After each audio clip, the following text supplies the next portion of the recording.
we have the pleasure of welcoming His Excellency Parfait Onanga, Special Representative to the UN Secretary General in Burundi. And I want to start this interview by first thanking you for your service. I want this interview first to touch on the personal side of things. Your experience in Burundi has been life-changing, I'm sure. And I would like for you to speak a little bit about it.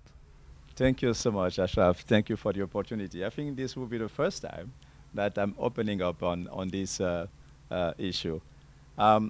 Let me first say, indeed, that it's been an amazing experience, not simply because of the privilege and opportunity to be serving the Secretary General at that level, but only and because it gave me an opportunity to be really at the forefront, to be with the people, to be meeting students, children, women. We spoke a lot about women.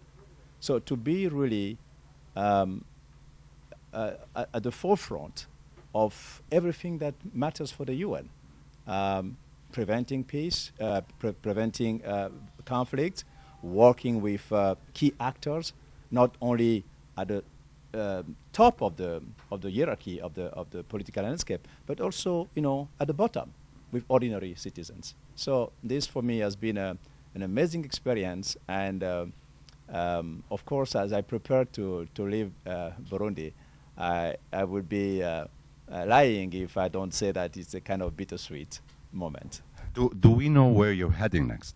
Not yet, Ashraf. This is still in the secret of gods. Well, we hope that wherever you go from there, that it's that you will continue your service to your continent. And I want to turn now to some of the discussions that we had today.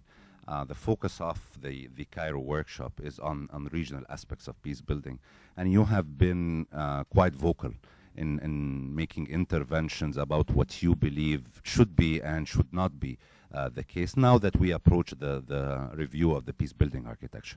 A couple of issues that I want to discuss with you today and give you an opportunity to elaborate on.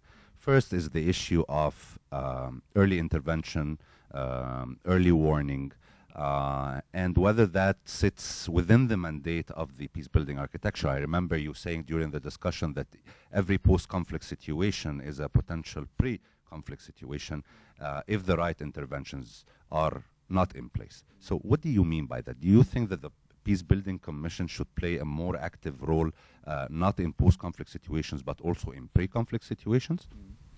Well, Ashraf, I thank you for that question. Let me first say that the PBC will never be or compete with the Security Council. The Peace-Building Commission will never be ordering armies to go to countries and to extinguish, conflict. So it will remain what it is.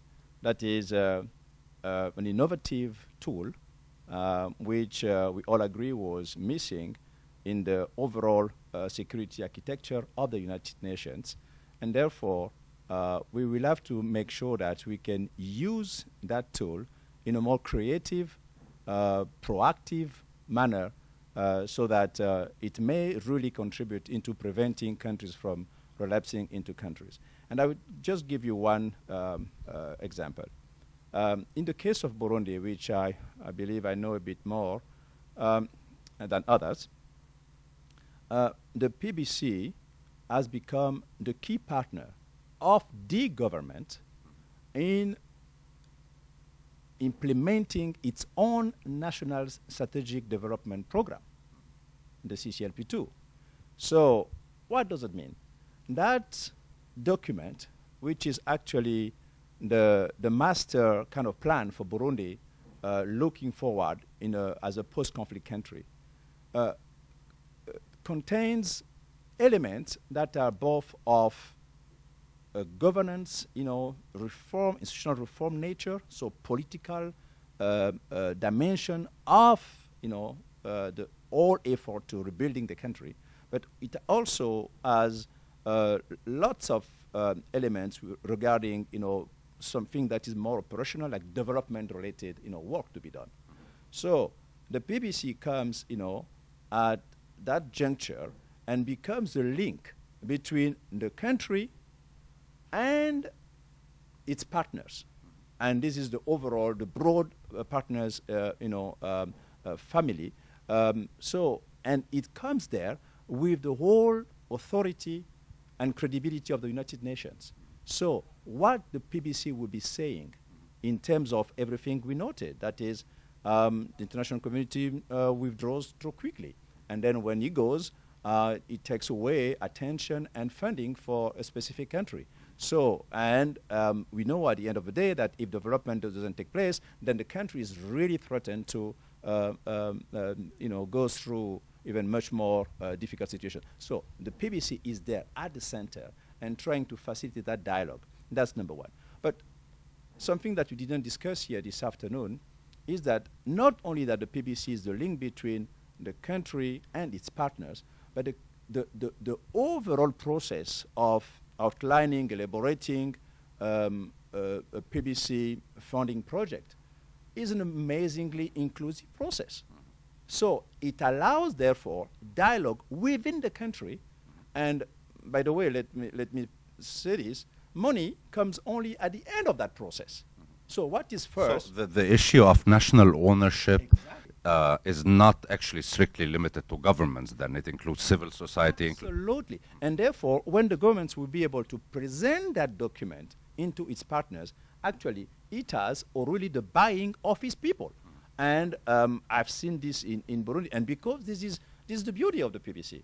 It opens the door to ordinary citizens, and therefore civil society organizations, and the media, interreligious groups. So everyone has a say in a specific area, women. So we have, therefore, a process in which the whole country gets together around, a few key priorities that are set for themselves, and therefore we facilitate with the PBC that conversation. The government is also part of that process. And when all of this is blessed by the steering committee that brings together everyone, including partners at the country level, and your own ambassador, Ambassador Atia, was also among those member states who participated in Burundi in this inclusive process of outlining the priorities for the country. So it gives it, a credibility and an authority that very few UN body at the moment have. So, and in doing so, what does the PBC allows? It allows a conversation in the country, including when it is difficult.